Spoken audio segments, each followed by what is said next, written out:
Чөтгөр шулмыг дарагч дүгрээ гихчээр энэ тэндгүй тэнд явна. 1960-ад оны сүүлчээр Завхан аймгийн Төдөвтэй сумын айлуудаар ташуур дүгрээ хэмээх ир хэсүүчлэн явдаг байлаа. Өндөр нуруутай, хууз сахалтай, тас хар царайтай хэдий ч морин цагаан шүдтэй мань нэрийг нутгийн хөгшчүүл зүгээргүй гэцгийх. Дүгрээд гэр орон байхгүй болоод ч тэрөө өндөрхээр морин унаад хоёр халтар жингэрээ дагуулan айл амтнаар хийсч явдаг байв. Тэрвэр айлд орохдоо ташууртайхан орж тараг хоормогхон уугаад уулхаданд очиж унтахаар явдаг байлаа. Өвөл зуны айлч улиралд түүнийг айлд хонсон гэж дуулдахгүй. Тиймээс зарим авгаачул энэ дүгрээ ус цасанд ордоггүй болохоор айлд унтаж бөөс хуурсаа тараахаас зовдөг байх гэж ярьдаг байж. Гэсэн хэдий ч хаанаас ирсэн хэний хүүхэд нь үл мэдэгдэх 40 иргэм насны энэ нэр тус нутагт тэнсээр л байв. 1969 оны өвөл Төдөвтэй суманд айхтар зуд болж айл амтан малаа барж эхэлжээ. Тэр дундаа Шарибу гэгч айлын ихэнх мал нь хяарчээ. Тэднийх уулын тагтанд ганц гэрээрээ өвлжиж байсан бөгөөд зудны хажуугаар эхнэр хүүхэд нь өвдөж хөдлөх аргагүй болжээ. Гэрийн эзэн Шарибу яах ч учраа олохгүй хий димээл тэнгэрт бурханд найдан сууж байтал нэг өдөр дүгрээ бөөн цан хүүрэг болсон амтан орж ирж хүний бараа харсан Шарибу ихэд олзуурхан сайн хүн санаагаараа гэчээр чи хүрээд ирдэг вэ шүү. Чи одоохон сумын төв орж эмнэлэгт хийлгүргэж аль гэхэд дүгрээ би өөр ажилтай явж чадахгүй гэж шуутхан хэлжээ. Түүний өгөнд дургүй нь хүрсэн гэрийн эзэн тэгвэл чи манахаас яв гэж хөөсөн байна.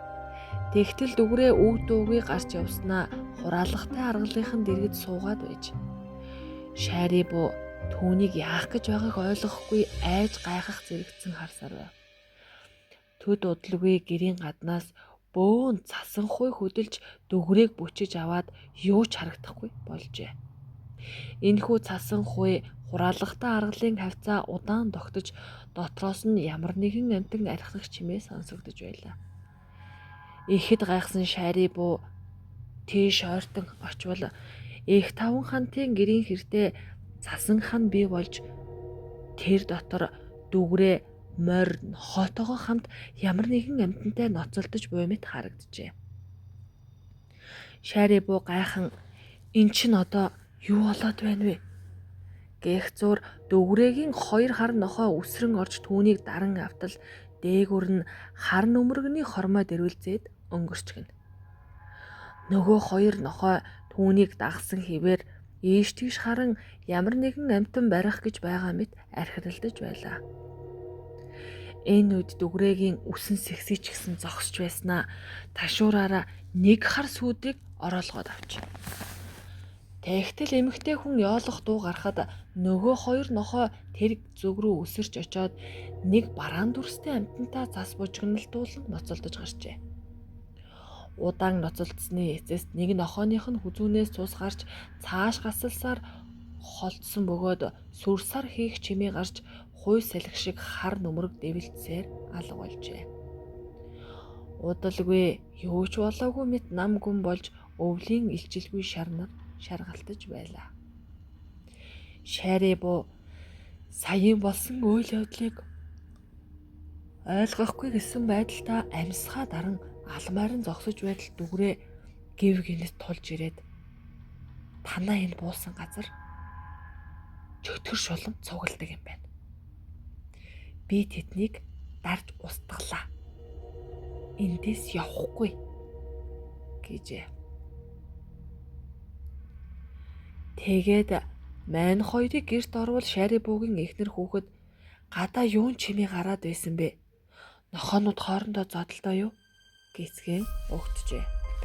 Төдөлгүй харуу бүрий болж хоол цай хийж байтал гаднаас үнгэн ловоц хилтгий тавьсан өндөр залуу орж ирээд баруун хаяанд нь үг дуугүй суужээ.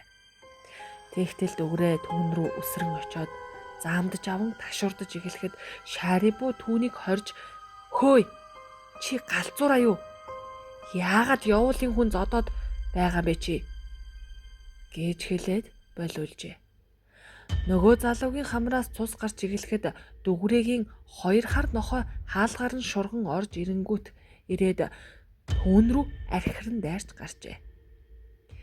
Энэ удаад дүгрээ 2 нохоогоо хөөж гаргасан бөгөөд залуугийн нэр усыг асуутал цаатах нь юу ч дуугарсангүй.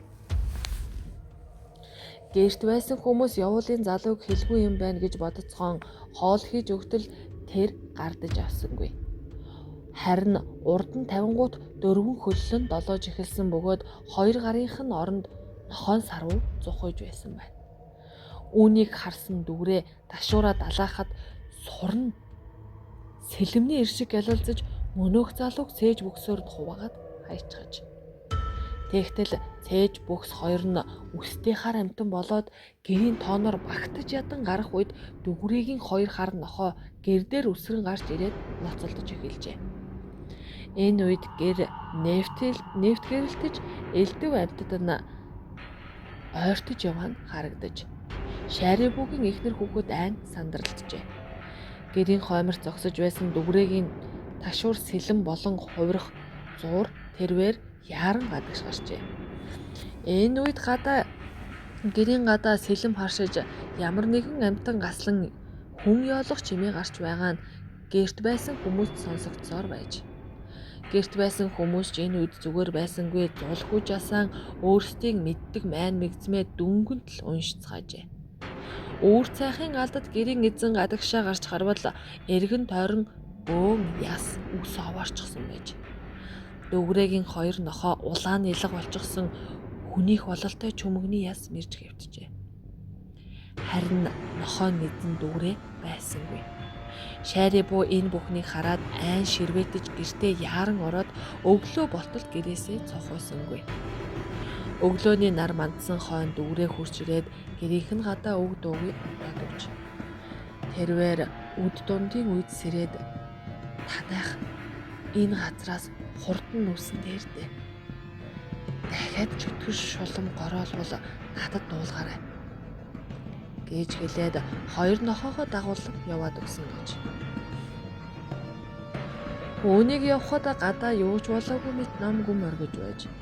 Энэ өдрөөс хойш Шарибугийн эхнэр хүүхдийн бие сайжраа зогсохгүй малынх нь хорводлог багасч хаврын өрөн цагтаа залгижээ.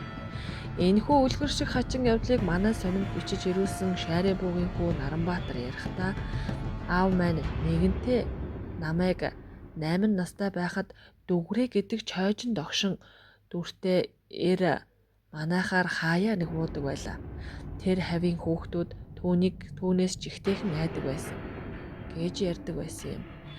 Аавын мэн 70 хүрч байхад л нөгөөх 40 настай дүгрээ айл амтнаар хэсээдэл явж байсан гэдэг. Би энэ хүнийг 1969 оноос хойш хараагүй байж байгаад 1970 оны сүүлчээр Төв аймгийн нутагт өнөөх 2 хар нохоогоо дагуулж авсан явж байхыг харсан. Тэр нутгийн хөгшчүүл энэ дүгрээ зүгээргүй хүн шүү. Альч чөтгөр шуламтай газар хоноод явдаг бүх зүрхтэй хүн байгаа юм. Чойжо бурхны илч байх гэж ярьж байсан. Ийм л нэг сонин хүн манай нутагт байсан юм. Одоо ч гэсэн тэр хааны газар хар нохоогоо дагуулад шогшиж яваа болов уу?